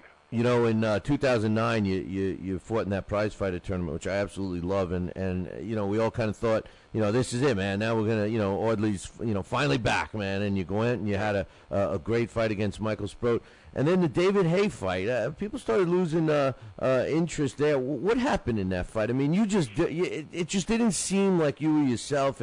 You know, there was no power. There was no. Just like what you were saying earlier, it just seemed like you weren't there. You were in another place. What went on in that fight? No doubt. You know, that was another one of those scenarios where I beat Michael Sproat in April in heroics. Big fight. That was a guy. I thought you killed him in that fight with that knockout in the Sproat fight. I destroyed him with one arm. I never gave up in that fight. But after that fight, I had to have an operation, and I had the surgery. And basically, I lost my European title. They told me I had to give it up because I told them I can't defend it for a little while, but they forced me to give it up. And a couple of weeks later, David Haye calls, or his promoter calls, Adam Booth calls, and they offered me the world title fight. And it was in that climb. I mean, I sat around with my doctor, and the doctor said, "Look, you ain't ready to fight for at least 12 months. You know, this arm, you might never ever fight again because your arm. This is my second operation that I was having on it." And they said, "You might not ever fight again." I said, "You're crazy. I've just won the biggest fight of my career, one arm. Operate on it. I don't care what you say, operate on it." So they weren't that optimistic. And probably it's the first time in my career where I thought, Audley, you might not be able to get out of these bag of tricks. You might not be able to get through this one. You know, this pec might scupper your career. And then I got the phone call for the Haye fight. So I took it in a climate where I thought, you know, it was just such a great opportunity. I've always wanted to fight for a world title. But I took it, and the injury was still there. I was in rehab, and I had 6 months to get ready for it. And I just, you know, in training camp, my arm kept on breaking down. I had 3 sparring partners, you know, so I tried everything I could to get there. But the bottom line is, when I stood in the starting line, I didn't believe I could do it, and that's the bottom line. Well, I didn't believe because I knew my confidence and most people's confidence comes from preparation, and you can live a lie to a certain degree. And I really thought, you know, David Haye, I know him so well. I mean, I known David Haye for when he was, you know, 19 years old in training camp. And I used to be always bully him with my left hand. And so my jabbing arm, which sets everything up, wasn't working. But I thought, you know what, puncher's chance. David Haye's going to walk in and make a silly mistake, and I'm going to be able to land that left. You know, as you see in the fight, I took about 20 clean shots. I made sure my legs were strong. But, you know, the bottom line is I stood on that starting line. When it mattered, I mean, I walked out there, I felt great. But when I stood on that starting line, I didn't believe it. You know, and that's the bottom line. And that's what. I mean, I was in there trying to kid myself, trying to find a way. You know, I didn't want to quit in there. As you see, I got knocked down, I get up. But the bottom line is, I didn't believe I could do it, and that's why I didn't do it. Well, you know, and once I paid the price in camp and I, you know, tick all my boxes, then I'm a different animal. And that's where I am today. I hope you get a second chance at David Haye so bad, man. I want to see him writhing on the canvas, and I would love to see it from you. But listen, you fought Ali Adams in a really good fight. You stopped him in 4, and it sets up the fight that we're talking about right now against David Price. You know, I look at David Price, and a lot of people think he's the next guy and all of this stuff. Big heavyweight, 6'8". But you know what stands out? I mean, you're no shrimp. I'm 5'8". I'd be up to your waist. I mean, you're 5'5". But you know what? You got a 4-inch reach advantage on him. Is that into your game plan? Do you think that falls right into your game plan? I mean, he's 6'8". I'm 6'6". There's not much difference. You know what I mean? Like you said, when you look at the arm length of me and him, you know, he does some very good things. He's got some weaknesses. And my job, and definitely, is to exploit his weaknesses. You know, and minimize his strengths and exploit his weaknesses. It's about strategy. It's about game plan. Yeah, we're fighting. But, you know, the beautiful thing about my game when I'm in a craft is I take away your strengths, you know, and I look to capitalize on your weaknesses. So that's what it's about. You know, and he's obviously a similar style. He's an accomplished amateur, just like myself. He won Olympic bronze. He won Commonwealth Games. Just like he's a national champion. Same pedigree as me. So it's going to be a fight.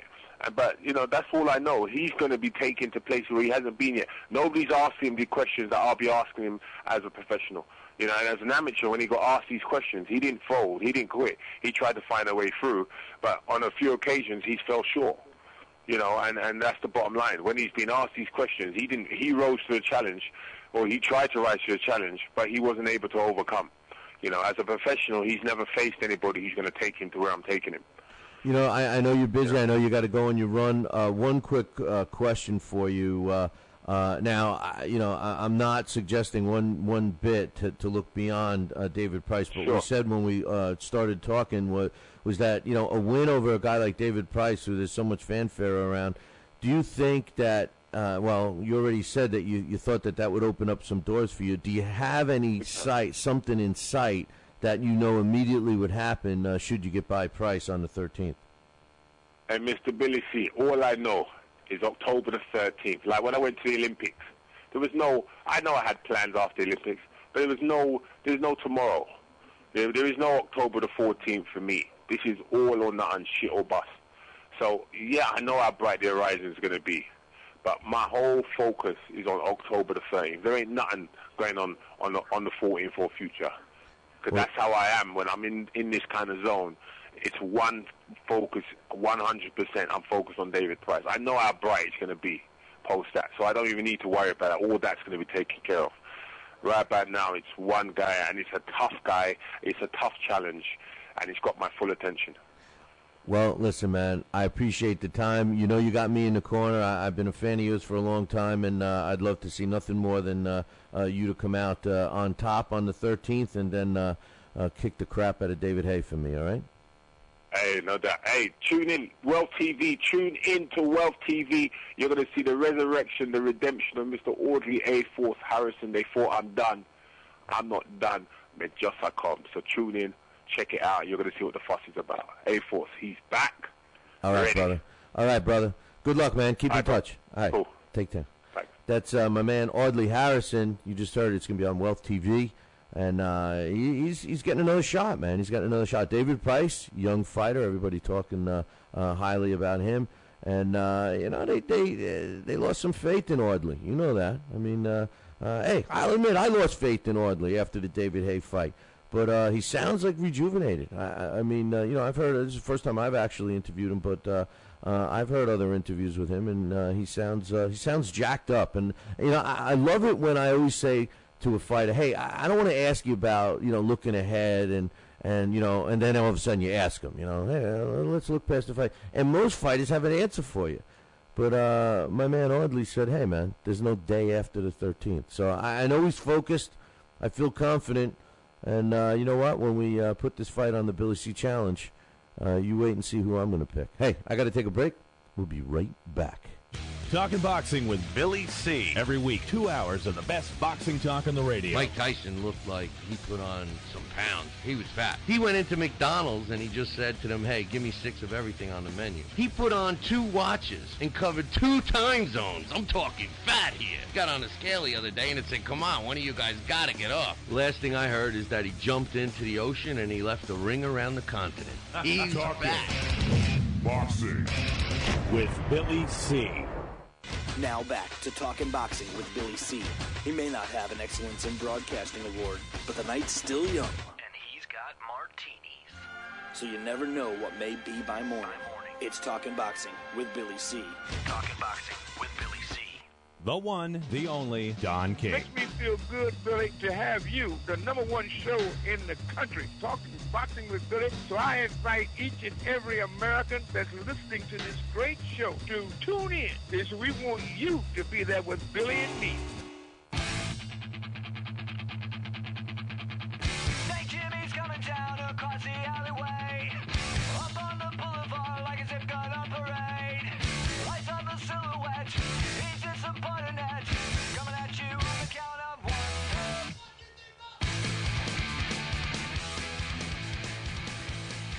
And we're back. You're listening to the Talking Boxing with Billy C. show. You're watching us on the Fight Now television channel.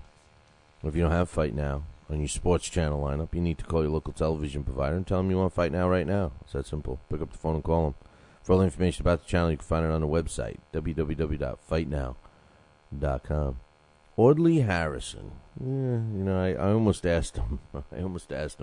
What do you think, man? What do you think? You think? What do you think about the old fraudly, embarrassing names? Huh? I mean, what do you think about that? But I didn't. Something they were talking about it in the chat room during the interview. But want to know if he's living in California. He is.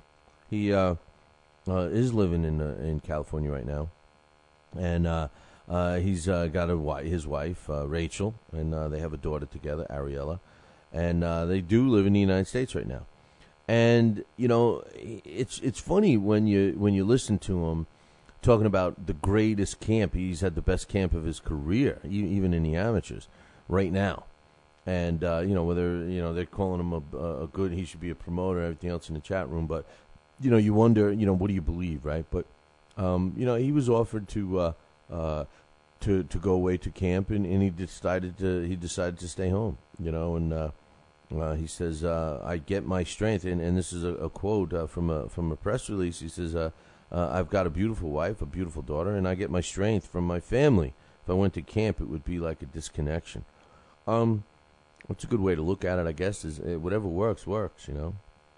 And he says, training at home was a smart move to do, as long as you could pay the price. I've been able to focus, and my trainer's been living with me, and I definitely haven't cut any corners.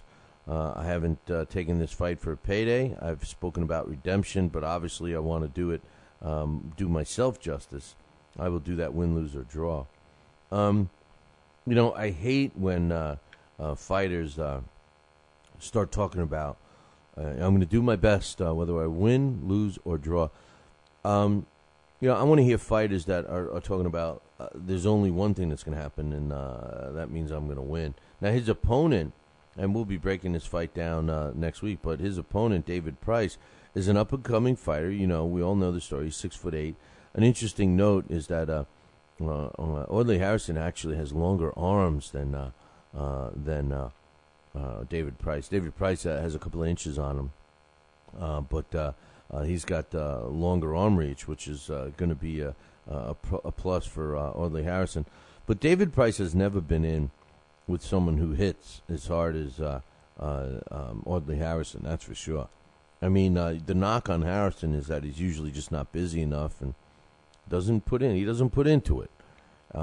If he puts into it, he's going to be a tough out. There's no question about it. I think it's going to be a good test for David Price. If David Price does beat Audley Harrison, then we can all let out a breath of fresh air and say, David Price is the real deal. Right now you got guys like David Price and Tyson Fury, and they're both, big guys, and, they could, they're actually bigger than the Klitschko's or anything else, but you say to yourself, how good are they? Well, they need to fight fights like this. And David Price, although he is an Olympian as well, I've seen him get stunned a little bit. I think he's got a questionable chin. He hasn't fought that tough of opposition, really. He's got these short arms for a big guy. He leaves his chin wide open. He stands straight up. I think, to tell you the truth, I'm my pick is going to be next week, but I like Audley Harrison by a knockout in this fight. I think he throws a really good overhand right. I think it's going to land right on the kisser, and David Price is going to go C-piece. And speaking of David Price, his trainer is Franny Smith, a guy that's virtually unknown in the boxing world. This was a guy that worked with David Price as an amateur. He handed him off when he's got his own business and everything else, and handed him off. But now they want him back, and he actually has put his own business on hold and has focused 100% on David Price. Says that David Price is the real deal.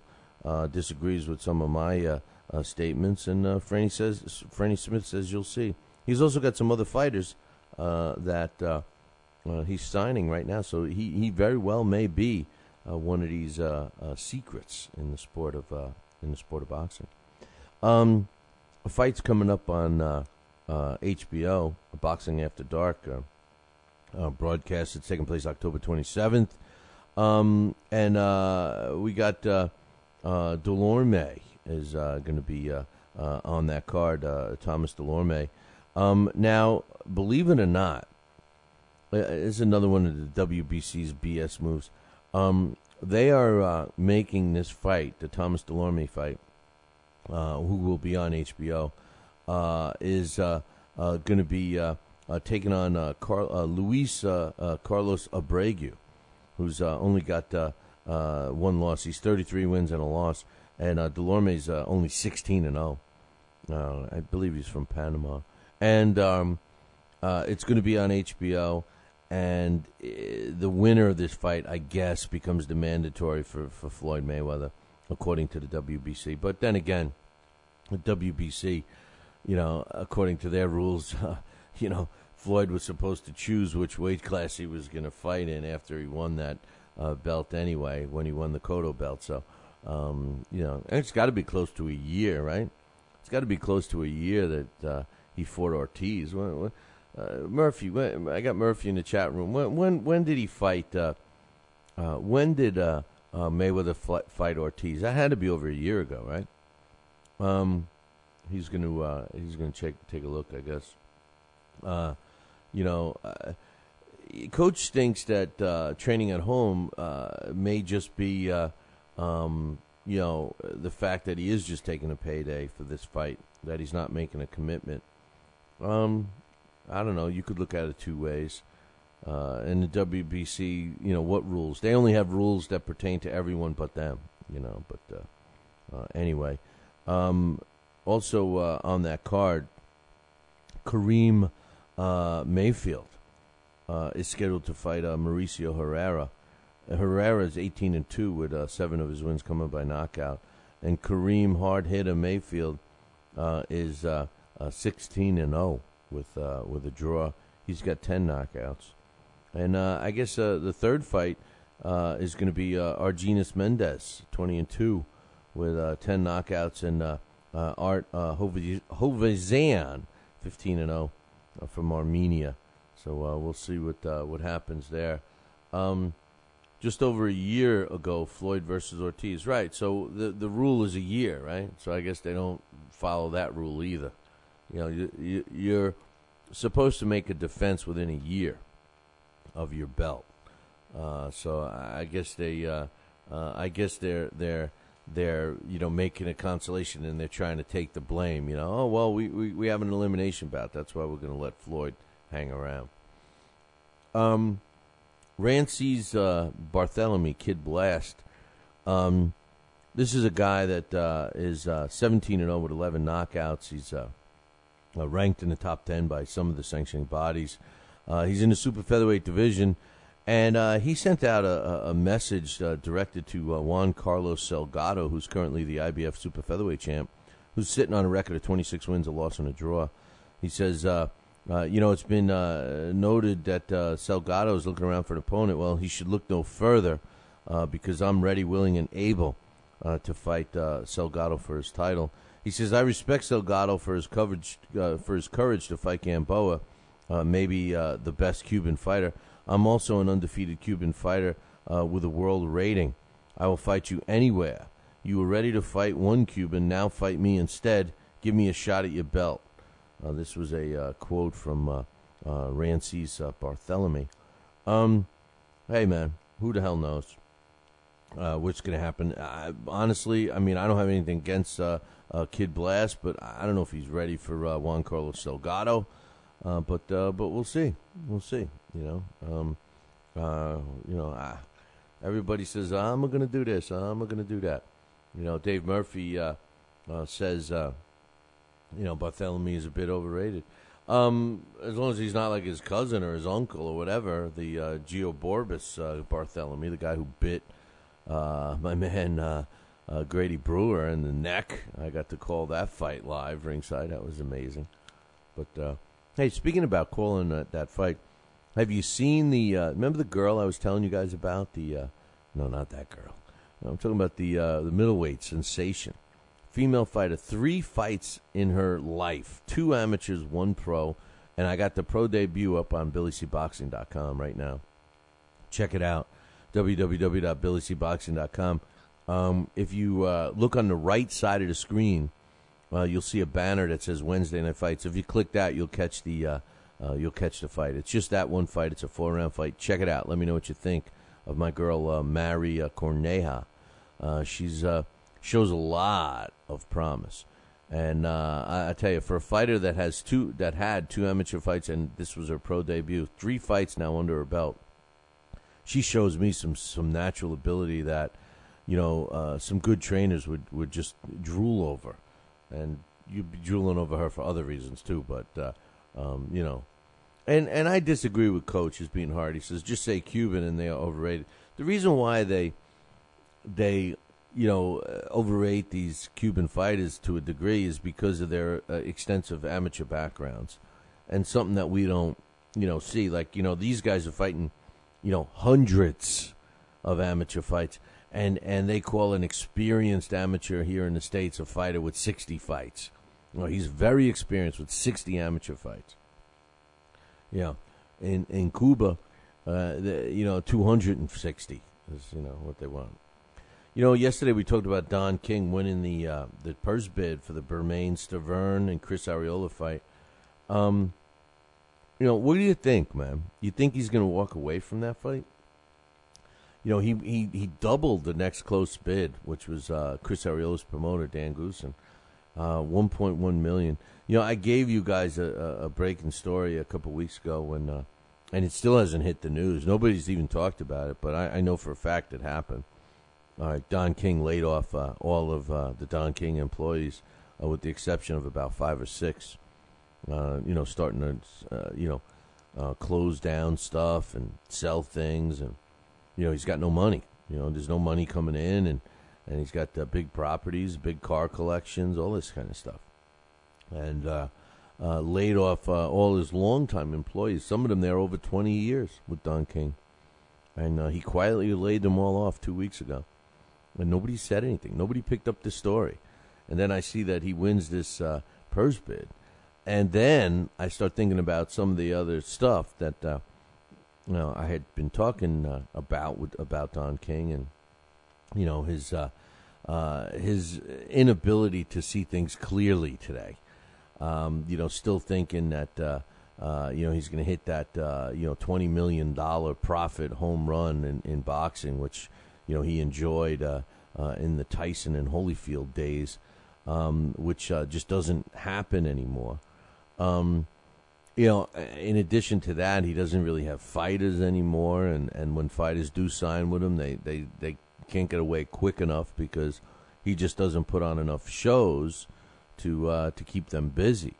So, his fighters are getting old without fighting, A good example is the kid that just lost the cruiserweight shot at the cruiserweight title, Francisco Palacios. There's a guy, I think he fought, after Don King signed him, I think he fought 4 times in 4 years, 3 times in 4 years, something like that. So, I have this strange feeling that, because Don King right now has 20 days, it's down to probably 18 now, but had 20 days to come up with a location for this fight that between Bermain-Stavern and Chris Arreola. Had 20 days to come up with it. And then I'm not sure what happens if the ruling means that they throw him out and they take the next highest bid, which is, I'm sure the fighters don't want to hear that, because that's half of what they got originally. Yeah. So a fighter, instead of making Chris Arreola making $600,000, he's looking to make probably around $250,000 or something. Maybe a little more than that, maybe $300,000. Yeah. Not that that's not. I mean, I would love to make $50. If you pay me $50, I'll do whatever. But I don't know, man. I don't know. I just have this feeling that he's like, what, 1.1 million? I mean, you mean I won it? you mean these guys bid half of what I bid, and is that what these fights only worth? Oh man, I don't want to get ripped off. I don't want to lose another $500,000. Maybe I just back out of this quietly. Wash my dungaree jacket and that's it. Pull out the flags and maybe pay. Maybe get paid to do some public speaking. I don't know. Maybe that's what he's thinking. But anyway, this week we got a couple of fights that so far that I don't know. which ones we're going to totally have. But yeah, he did. He took Daryl Madison. Coach K is saying, yeah, Don King has been known for shelving fighters. That's what happened to Darrell Madison. He was a Long Island heavyweight that actually, come on, it was one of the most boring fights I've ever seen. Madison against Nagy Aguilera in Saratoga for some New York State heavyweight title or something. It was the most boring fight I've ever seen. But I just saw Daryl Madison recently, and he put on a lot of weight, man. I mean, he's got to be close to 300 pounds right now. And that's exactly what happened. He signed with Don King, and he hadn't fought since. And the thing is that what Don used to do was sign fighters and then use them as sparring partners with his other fighters. But he doesn't even have that. He's got the facility in Ohio where they have the big King gym and everything there. But nobody's even going in there. They're all ripping him off. All his ladies and everything else. But anyway, this weekend we got a couple of fights so far on the tilt. We are going to have a prize fighter pick, so you're going to have to. You got 8 fighters to pick the winner out of, and I got to get the alternates too, because there's been a couple of times where the alternates won, so you're going to get to pick the alternate too. Another fight we're considering is Wilfredo Vasquez. Now, he was supposed to take on Rafael Marquez, but Marquez backed out of that fight a couple of times. And now they're putting Wilfredo Vasquez Jr., who's got a record now of 21 wins, 2 losses, and a draw, up against Jonathan Oquendo, which is a really good matchup. He's got an almost identical record, 22 wins and 2 losses. Both of them have double-digit knockouts as well. That's going to be one of the fights on our challenge. The co-feature is going to be on there too. My man Ivan Calderon. He's going to be trying to get his old title back when he takes on Moses Fuentes. That's going to be a good one too. And then there's another one as well. A couple of undefeated fighters. Jose Chelo Gonzalez is 20-0 with 15 knockouts. He's taking on fellow unbeaten Yudi Bernardo, who's 13-0 in a lightweight fight. And a couple other decent fights with Victor Bisbal, 20-1 in the heavyweight division, going up against Alex Gonzalez, who's 20-7. All being considered for the Billy C Challenge this week. I know one will definitely be on it, as long as it wasn't canceled, because I haven't heard much about it. But the super welterweight Lucas Conesi is going to go up against the WBO champ Zarabak Bey-Sangurov. Bey-Sangurov is how you pronounce it. Believe it or not, I got that one. So that's a good fight, and that's going to be on our challenge as well. So we do have a couple of fights that we are going to add to the challenge.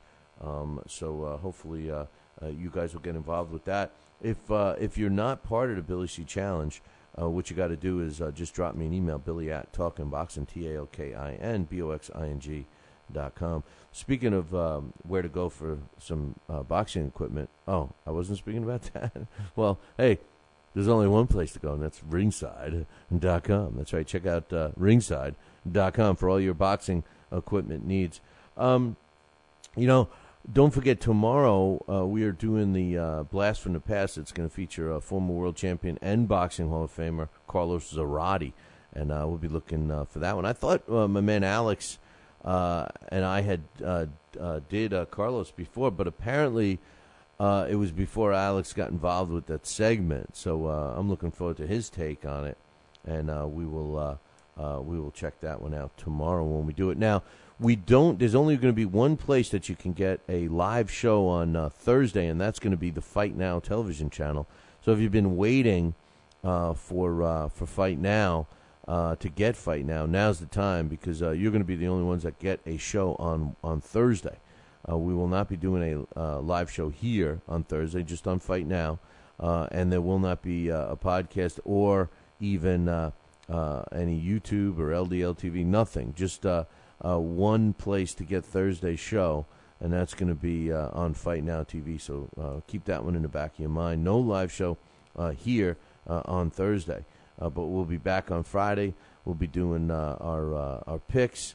We also have Marty Mulcahy scheduled to come on and all of that stuff. And speaking of schedules and everything else. You know, we've had the poll question up on Billy C. Boxing for a while, and it's a blowout. You know, everybody thinks we should be in Vegas. I'm going to alter the question a little bit later, or maybe tomorrow. And now we need your help for one more thing. So after this afternoon or tomorrow morning, do me a favor, please, and go to the website, www.billycboxing.com. Not right now. Don't go right now, but go later on or tomorrow morning or something and cast your vote, because we're going to have a question. The question that was up there was kind of blanketed. And what it said was, do you think we should be doing the show from Vegas? And, oh, by the way, do you want it to do it from a later time? So, it was kind of like we were asking two questions. So whatever you felt, was better for what you thought, you'd vote for one. I mean, what if you thought you liked the earlier time, but you think we should be in Vegas, or vice versa? You like the later time, but you think we should stay in New York. So, therefore, what we're doing is we're altering the question. Now we want to know, what time would you prefer to see or watch or listen?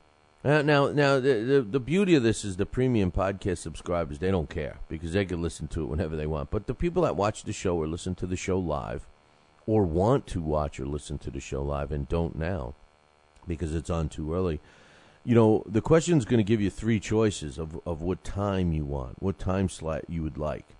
And if you could take the time and cast your vote, it means a lot to us. We got some things cooking right now with the show. We're trying to make some moves, and this is the last question we're going to ask you to help us make that decision.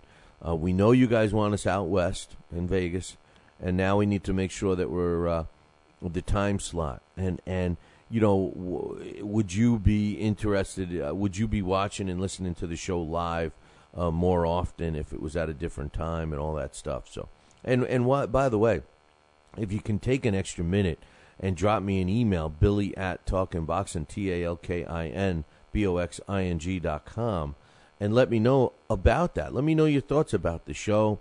When it's on. If it was on later, would you play a more active role in terms of interaction?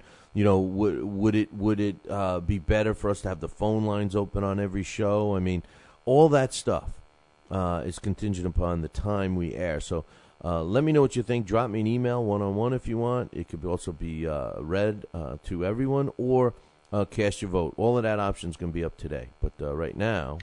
Wake up. It's time for the... It's too early for a trivia question. Yeah, Daryl's a great guy. My man Coach is talking about Daryl Madison. You tell him I said hey, because he was really cool with me a bunch of times. As a matter of fact, the last time I saw him was at Foxwoods, I think. No, Mohegan Sun. And he was training a fighter. And I was walking back looking for the bathroom, and the one was occupied, so I knew that there was another one back there somewhere. So I'm walking around, and I kept hearing, "Yo, Billy C." And I turned around, and nobody was there. And I'm like, "The hell?" Maybe I'm hearing things. And I turned my back, "Yo, Billy C." And I turned around, and finally it was him. It was Daryl Madison. I didn't even recognize him. He was hiding behind some of his guys. He's laughing. He was loving teasing me, but. Anyway, give him my best when you see him. But anyway, today's It's Too Early for a Trivia Question. And speaking of Coach, I sent it, he's starting to build an addition onto his house to put all the prizes he's been winning. I sent his winnings yesterday out to him. So he won the previous It's Too Early for a Trivia Question. And today's It's Too Early for a Trivia Question is being brought to us by Gleason's Gym in Brooklyn, New York. Give them a call today, 718-797-2872, or you can visit our website, www.billycboxing.com, and click the Gleason banner, which you can't miss. It's on the right-hand side. But either way, tell them Billy C sent you and demand a discount for whatever you're going to get there, a membership, a bottle of water, a T-shirt, I don't know. But Gleason's Gym in Brooklyn, New York, 718-797-2872. What's on the line is a couple of unopened packs of boxing cards, collector's edition. If you know this answer, if you're the first one to get it right, and it's a tough one, And you got to email me, Billy at talkinboxing, TalkinBoxing.com. The question is, what was HBO's first boxing telecast? What and when was HBO's first boxing telecast? If you know that answer, email me, Billy at talkinboxing, TalkinBoxing.com. One more time, when and what was HBO's first boxing telecast? Email me, and if you're the first one to get it right, you'll win the prize. This day in boxing history. And finally, this day in boxing history is being brought to us by Campanaro and Tomkovich. If you're looking for a lawyer, use the ones that keep my ass out of trouble. That is Campanaro and Tomkovich. Give them a call today, 845-221-4099. That's 845-221-4099. Let Campanaro and Tomkovich knock out your legal problem. 845-221-4099. And remember, when you call Campanaro and Tomkovich, tell them Billy C sent you, and then I'm going to pick up the consultation fee. 845-221-4099. On this day, October 2nd, in 1939, Seferino Garcia knocks out Fred Ospitali in the 7th round to win the world middleweight title, and that took place on this day, October 2nd, in 1939, in New York City. Hey, man, that concludes our show for today. We got a busy show scheduled for tomorrow. Make sure you tune in, but I do got one more thing to say. And you know what it is.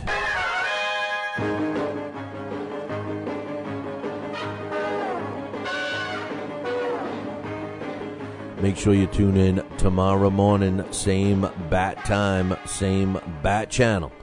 The Fight Now channel, of course. Call your local television provider and tell them you want the Fight Now channel added to your sports channel lineup. For all information about Fight Now, visit their website, www.fightnow.com. See you all tomorrow. Ciao, baby.